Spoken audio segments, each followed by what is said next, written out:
Hello everyone, this is the video of NEET for physics. In previous video, we have seen theories of parallel and series connection of resistance, also theory of power, then terminal voltage and EMF. Okay, so we have seen various theories. Today we will do some MCQs based on all these theories. Actually हमने काफी सारे MCQs already किए हुए हैं सभी theory के base पे, लेकिन अब हम सभी थियरी को मिक्स करके अब तक की जो भी थियरीज हमने की है, जो भी टॉपिक्स हमने देखे हैं, वो सब टॉपिक्स के जो कंबाइंड एमसीक्यू है वो हम आज करेंगे. तो आज सिर्फ एमसीक्यू होंगे, एक भी टॉपिक नहीं चलेगा. ओके, जो भी प्रीवियस टॉपिक्स है उसके सारे एमसीक्यू हो गया. तो जो प्रीवियस टॉपिक है वो आप एक बार देख लो तो अच्छे से वीडियो समझ में आएगा. तो सबसे फर्स्ट एमसीक्यू,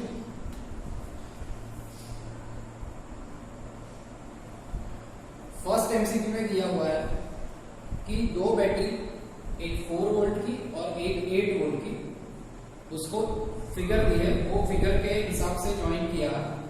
तो हमें ऐसी एक फिगर दी गई हुई है.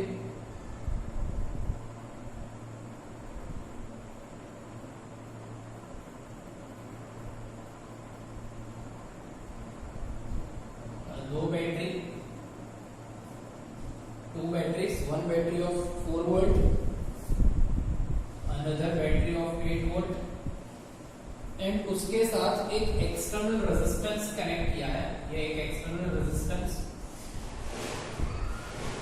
ये जो एक्सटर्नल रेजिस्टेंस है उसकी वैल्यू है 9 ओम, और ये जो दोनों बैटरी है उसके इंटरनल रेजिस्टेंस है, इसका इंटरनल रेजिस्टेंस है 1 ओम और इसका इंटरनल रेजिस्टेंस है 2 ओम. ओके, ये 4 वोल्ट की बैटरी का इंटरनल रेजिस्टेंस 1 ओम, 8 वोल्ट की बैटरी का इंटरनल रेजिस्टेंस 2 ओम. तो अब हमें फाइंड करना है कि ये सर्किट में से कितना करंट फ्लो होगा. ओके, ये सर्किट में से कितना करंट फ्लो होगा ये हमें फाइंड करना है.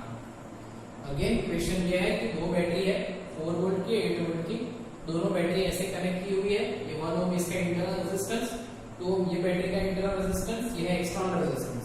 तो ये सर्किट में से करंट कितना फ्लो होगा वो फाइंड करना है. अब करंट कैसे फाइंड करें? तो generally current I is equal to क्या होता है? Potential terminal voltage upon resistance. तो जो टोटल पोटेंशियल होगा वो, तो जो टोटल रेजिस्टेंस होगा वो हम रख देंगे. अब पोटेंशियल क्या होगा? तो ये दोनों बैटरी, देखो ये दोनों बैटरी कौन से कनेक्शन में ज्वाइन की हुई है. तो ध्यान से देखोगे तो ये दोनों बैटरीज के दोनों पॉजिटिव टर्मिनल एक दूसरे के साथ ज्वाइन है. तो ये दोनों बैटरी ऑपोजिंग कंडीशन में ज्वाइन की हुई है. मैंने आपको बताया था एक वीडियो में कि अगर दो बैटरी ऐसे ज्वाइन हो, ये 4 वोल्ट, ये भी 4 वोल्ट, ये दोनों हेल्पिंग कंडीशन में बोली जाएगी और इसका इक्विवेलेंट आंसर 8 वोल्ट आएगा, इसका इक्विवेलेंट वोल्टेज 8 वोल्ट आएगा. लेकिन अगर दो बैटरी ऐसे ज्वाइन की गई कि उसके दोनों छोटे एंड साथ है, ओके, कॉमन एंड जो है वो साथ है, तो ये ऑपोजिंग कंडीशन में है और इसके वोल्टेज 0 आए हैं. तो ऐसा आपने देखा होगा. तो इसमें भी ऑपोजिंग कंडीशन में बैटरी कनेक्ट की हुई है, ऑपोजिंग कंडीशन में है, तो इक्विवेलेंट वोल्टेज क्या आएगा? इक्विवेलेंट वोल्टेज आएगा 8 minus 4, that means 4 volt upon equivalent resistance. अब ये 2 ओम, 1 ओम और 9 ओम, ये तीनों रेजिस्टेंस सीरीज कनेक्शन में, तीनों रेजिस्टेंस सीरीज कनेक्शन में है. इसलिए ये सीरीज कनेक्शन का जो आंसर आएगा वो ये आएगा कि 2 + 1 + 9. Okay, so current I is equal to 4/12. So current I is equal to 0.3 ampere. तो 0.3 एम्पियर जितना और 1/3 एम्पियर. ओके, तो इतना करंट ये सर्किट में से फ्लो होगा. ओके, तो ऐसा एमसीक्यू आपको पूछा जा सकता है. इसमें ट्विस्ट क्या हुआ है कि ये ऑपोजिंग कंडीशन में बैटरी कनेक्ट है, यही सिर्फ ट्विस्ट हुआ, बाकी तो सब नॉर्मल केस है. तो ये है एमसीक्यू नंबर 1.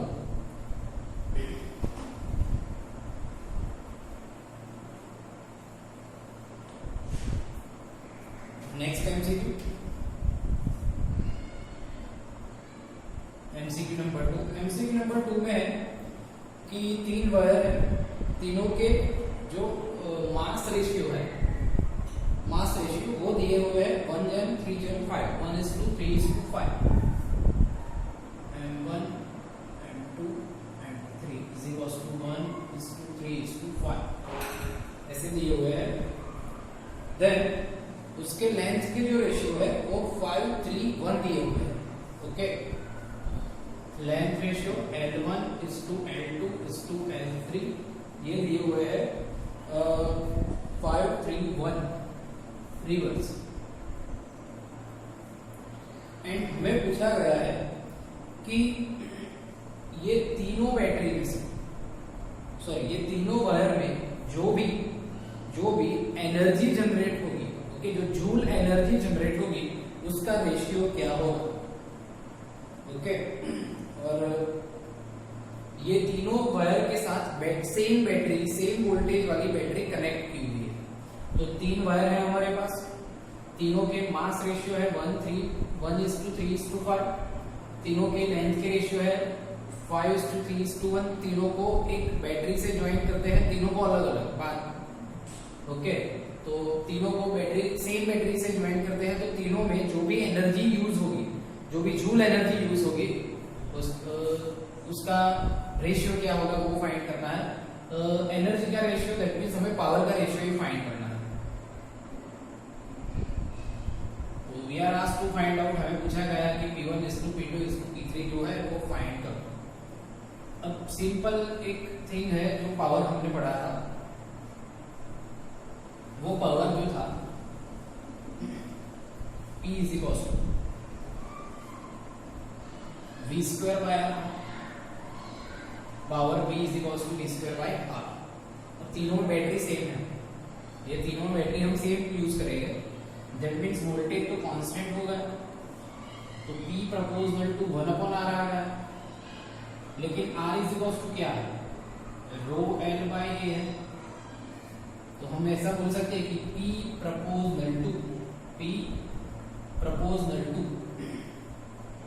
R की वैल्यू रख दो A/ρL। Okay, that means P = हम ऐसा बोल सकते हैं कि A/L/ρL², A/L is volume, so P = वॉल्यूम/ρL², ये रो जो है वो रेजिस्टिविटी है। अब हम ऐसा भी तो बोल सकते हैं volume density = मास/वॉल्यूम, so when volume = mass/density। Okay, density, suppose density को D बोले तो density = मास/वॉल्यूम, so volume = mass/density, so P = mass/वॉल्यूम की वैल्यू रखो mass/density, so m/d ρL²। अब एक सिंपल थिंग है, ये तीनों वायर सेम मटेरियल के हैं, सेम मटेरियल के हैं तो डेंसिटी सेम होगी, रेजिस्टिविटी भी सेम होगी। तो हम बोल सकते हैं कि P = m/L², P क्या है m/L², और P = m/L² है, तो हम ऐसा बोल सकते हैं कि P1:P2:P3 = m/L1/L1² m/L2/L2² m/L3/L3²। m/L का तो आंसर है, m1:m2 ये सब आंसर है, तो ये सब आंसर रख दो तो आपका आंसर आ जाएगा। Okay, you can find the answer. तो ये है सेकेंड MCQ।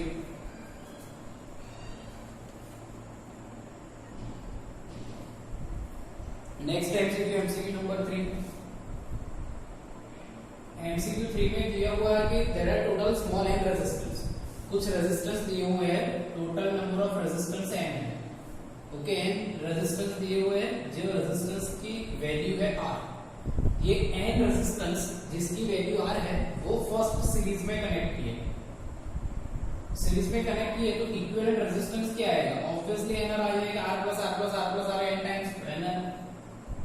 दूसरी बार पैरेलल में कनेक्ट किए, पैरेलल में कनेक्ट किए तो आंसर क्या आएगा, R equivalent =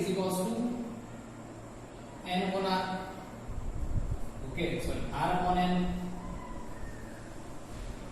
पैरेलल में क्या होगा कि R 1 upon R equivalent is equals to 1 upon R plus 1 upon R plus 1 upon R, that means n times 1 upon R बटा उसका रेसिप्रोकल R अपॉन N। ये दोनों का रेशियो पूछा है। सपोज यार इक्विवेलेंट 1 यार इक्विवेलेंट 2, ये दोनों का रेशियो लेना है। तो क्या करेंगे nr upon nr upon r upon n। So answer is equals to n square. Most time ये एमसीक्यू बहुत बार पूछा गया है, ऐसा एमसीक्यू बहुत बार पूछा गया है। ओके, और आपको ये एमसीक्यू ऐसे भी पूछ सकते हैं कि 5 ओम वाले 10 रेजिस्टेंस, जिसका रेजिस्टेंस 5 ओम हो, ऐसे 10 रेजिस्टेंस पहले सीरीज में कनेक्ट किए फिर पैरेलल में कनेक्ट किए। ओके, दोनों का जो भी इक्विवेलेंट रेजिस्टेंस आया है उसका रेशियो फाइंड करो। तो ऐसे भी पूछा सकता है, तो इसमें सिर्फ आपको वैल्यू प्लेस करनी है। तो ये है MCQ number 3। Then MCQ 4, fourth MCQ में है कि सेम जिसका पावर सेम हो और वोल्टेज भी सेम हो, ऐसे 40 बल्ब्स को, बल्ब है लेकिन 40 बल्ब्स को सीरीज में कनेक्ट किया और उसको वोल्टेज दे दिया 220 वोल्ट। ओके, पहले फर्स्ट कंडीशन में 40 बल्ब्स को कनेक्ट किया सीरीज में और कितने वोल्ट के साथ 220 वोल्ट से। तो ऐसे ये फर्स्ट बल्ब, ये सेकेंड, ये थर्ड, ये फोर्थ, ये फिफ्थ, ऐसे 40 बल्ब्स कनेक्ट किए और उसके साथ बैटरी कनेक्ट की, बैटरी 220 वोल्ट। अब 40 की जगह दूसरी कंडीशन पे अब 40 की जगह 39 बल्ब्स कनेक्ट किए, वो भी 220 वोल्ट्स के साथ। तो क्वेश्चन ये है कि कौन सी कंडीशन में बल्ब ज्यादा ग्लो करेंगे। ओके, और तो बल्ब की जो हमें लाइट दे रहा है, बल्ब जो भी लाइट दे रहा है, तो कौन से केस में, फर्स्ट या सेकेंड, कौन से केस में वो लाइट की इंटेंसिटी ज्यादा होगी वो हमें फाइंड करना है। तो लाइट इंटेंसिटी जब ज्यादा होगी जब बल्ब पावर ज्यादा यूज करेगा। ओके, अब पावर कैसे फाइंड करते हैं, दोनों में बैटरी सेम है, दोनों में बैटरी सेम है, तो हम यूज कर सकते हैं P is equals to V square upon R। अब फर्स्ट कंडीशन में देखो तो P इज इक्वल्स टू क्या आएगा, V स्क्वायर अपॉन 40 बल्ब है तो 40 का रेजिस्टेंस आएगा सीरीज में है। सेकेंड कंडीशन में P इज इक्वल्स टू ये P1 ये P2, ये आएगा V स्क्वायर अपॉन 39R। ये दोनों रिजल्ट देखो, ये दोनों रिजल्ट देखोगे तो पता चलेगा कि P2 is obviously greater than P1। Okay, that means second condition में पावर ज्यादा यूज हुआ है तो वो ग्लो भी ज्यादा करेगा। तो ये है एमसीक्यू नंबर 4, सेकेंड कंडीशन में लाइट इंटेंसिटी ज्यादा होगी। ओके, अब एमसीक्यू नंबर 5। एमसीक्यू नंबर 5 जो है वो एक अच्छा एमसीक्यू है, नीट के स्टूडेंट्स के लिए डायरेक्ट याद रख लीजिए जैसे एमसीक्यू। उसका प्रूफ आपको नहीं आएगा तो भी चलेगा, क्योंकि उसके प्रूफ में डिवीजन लॉ वाला डिफरेंशिएशन आएगा, तो मैं उसका प्रूफ आपको नहीं कराऊंगा। एमसीक्यू देख लो कि एक बैटरी है जिसका ईएमएफ 10 वोल्ट और इंटरनल रेजिस्टेंस 0.5 ओम। तो ये एक बैटरी,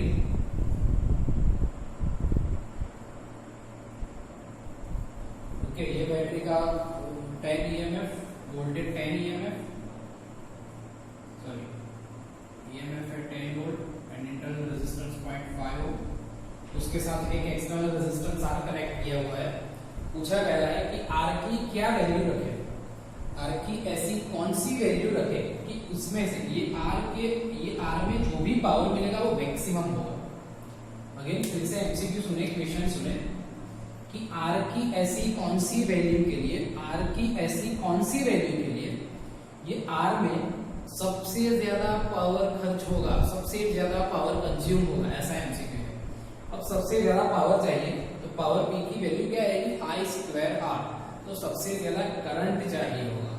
अब करंट कौन सी कंडीशन में सबसे ज्यादा होगा, उसके लिए हमें पावर का डिफरेंशिएशन हमें ऐसा चाहिए होगा। फर्स्ट कंडीशन मैथ्स वाले बच्चे समझ सकेंगे, लेकिन आपको न्यू स्टूडेंट्स को पावर का डिफरेंशिएशन 0 होना चाहिए। इसके लिए डिवीजन का डिफरेंशिएशन करना पड़ेगा वो सब छोड़ दो। आप क्या याद रखोगे, आप वो याद रखेंगे कि अगर कोई बैटरी दी हुई है इंटरनल रेजिस्टेंस के साथ, उसके साथ एक एक्सटर्नल रेजिस्टेंस है, तो जब एक्सटर्नल रेजिस्टेंस की वैल्यू, जब ये एक्सटर्नल रेजिस्टेंस की वैल्यू ये इंटरनल रेजिस्टेंस जितनी होगी, तब ये एक्सटर्नल रेजिस्टेंस में सबसे ज्यादा पावर कंज्यूम होगा। So when R is equals to R, power will be maximum. Okay, when external resistance is equals to the internal resistance, then power consumed in the external resistance will be maximum. Means कि जब ये external resistance internal resistance जितना होगा, तब इसमें जो भी power consume होगा वो maximum होगा।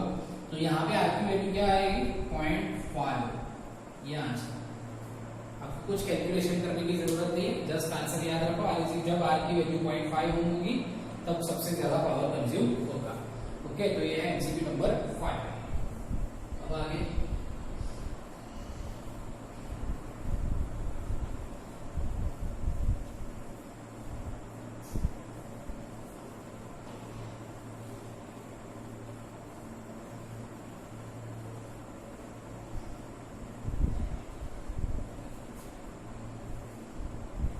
नेक्स्ट जो एमसीक्यू है, एमसीक्यू 6। ये एमसीक्यू में दिया हुआ है कि एक वायर है जिसका रेजिस्टेंस R है, ये एक वायर जिसका रेजिस्टेंस कैपिटल R है, इसको हमने पिघला दिया, मेल्ट कर दिया, फिर उसमें से एक नया वायर बनाया, इसकी लेंथ सपोज L थी, तो इसमें से एक नया वायर बनाया, इसको मेल्ट करके, तो इसकी लेंथ कुछ L/2 आई, लेंथ हाफ हो गई, तो इसका नया जो रेजिस्टेंस होगा वो कितना होगा, वो पूछा है। अब resistance R is equals to rho L by A तो होगा ही, पहले क्वेश्चन समझ लो फिर से। ये एक वायर जिसकी लेंथ R है, जिसका रेजिस्टेंस लेंथ L है, जिसका रेजिस्टेंस R दिया हुआ है, ये वायर को मेल्ट कर दिया। ओके, फिर नया वायर बना है उसमें से, तो जो नया वायर है उसकी लेंथ L/2 हो गई, तो नया रेजिस्टेंस क्या होगा, R is equals to rho L by A। Area में तो चेंज होगा, लेकिन चेंज इन एरिया नहीं दिया हुआ है, तो हम क्या करेंगे, रो L square by V, V होगा वॉल्यूम। अब वॉल्यूम सेम रहेगा, पहले का वॉल्यूम फाइंड करो या फिर फाइनल वॉल्यूम फाइंड करो, तो वॉल्यूम तो सेम ही रहेगा। तो हम बोल सकते हैं कि R proportional to L square, R proportional to L square, that means R1 upon R2 is equals to L1 square upon L2 square. Okay, R1 की वैल्यू R है, R2 की वैल्यू फाइंड करनी है, L1 स्क्वायर की value L है, L2 की value L/2 है। तो R2 को जब सब्जेक्ट बनाओगे, R2 को जब सब्जेक्ट बनाओगे, ओके, तो उसकी वैल्यू आ जाएगी R/4, 4 डिनोमिनेटर में। तो फाइनल जो वायर आएगा उसका रेजिस्टेंस हो जाएगा R/4, लेंथ हाफ हो गई लेकिन रेजिस्टेंस डिवाइड बाय 4 हो गया। ओके, अब next MCQ, MCQ number 7। MCQ number 7 में क्या है कि फिर से दो वायर है, वो दो वायर के एरिया 3:1 के प्रोपोर्शन में है। दो वायर दोनों के एरिया 3:1 के प्रोपोर्शन में है। दोनों को सीरीज में कनेक्ट कर दिया, दोनों वायर को सीरीज में कनेक्ट कर दिया। उसमें से जो थिक वायर है, थिक, ओके, जाड़ो वायर, थिक वायर है, उसका रेजिस्टेंस दिया हुआ है 10 ओम। अब पहले ये बताओ कि A1:A2 3:1 है, तो एरिया किसका ज्यादा होगा, एरिया किसका ज्यादा होगा, तो एरिया A1 का ज्यादा होगा, एरिया A1 क्या ज्यादा होगा, तो इसका ही रेजिस्टेंस दिया होगा। इसमें से ठीक कौन है, ये है, क्योंकि इसका एरिया बड़ा है, तो इसका एरिया भी बड़ा है, तो इसका एरिया बड़ा है तो रेजिस्टेंस भी उसका ही बड़ा होगा। ओके, सो सॉरी, रेजिस्टेंस उसका दिया हुआ है, वो रेजिस्टेंस आपको दिया हुआ है 10। अब हमें फाइंड करना है, अब हमें सीरीज कनेक्शन में हो तो उसका इक्विवेलेंट रेजिस्टेंस क्या आएगा। तो सपोज ये एक वायर है, ये दूसरा वायर है, ओके, एरिया 3:1 में है। तो ये जो फर्स्ट वायर है वो ऐसे होगा, सेकेंड वायर ऐसे होगा। जो ठीक है उसका रेजिस्टेंस 10 ओम है, इसका रेजिस्टेंस मालूम नहीं है, दोनों सीरीज कनेक्शन में ऐसे कनेक्ट कर दिए। तो ये जो भी इक्विवेलेंट रेजिस्टेंस है वो हमें फाइंड करना है, और हमें दिया हुआ है कि दोनों की लेंथ सेम है, इसकी लेंथ और इसकी लेंथ दोनों की सेम है, दोनों का मटेरियल भी सेम है। आर रेजिस्टेंस बिकॉज तो हमें पता है कि वो होता है rho L square by, so R is equals to R proportional to L square only, because यहाँ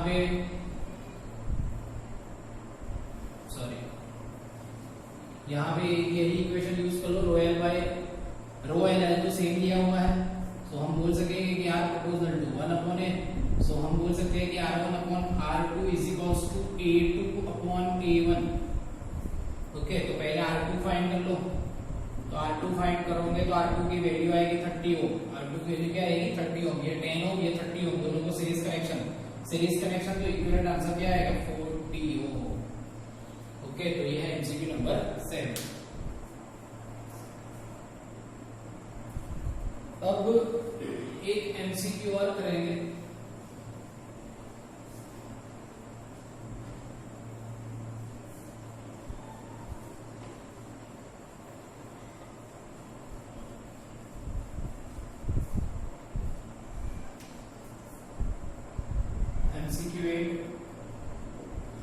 ये एमसीक्यू में दिया गया है कि एक हीटर वायर है, ओके, जिसका पावर रेटिंग 100 वोल्ट 220 वोल्ट है। एक ऐसा वायर,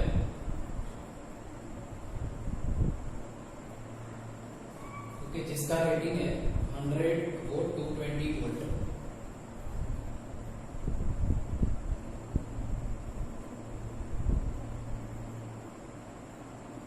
इसको टुकड़े कर दिए, इसका 2 टुकड़े कर दिए और दोनों को पैरेलल में कनेक्ट कर दिया।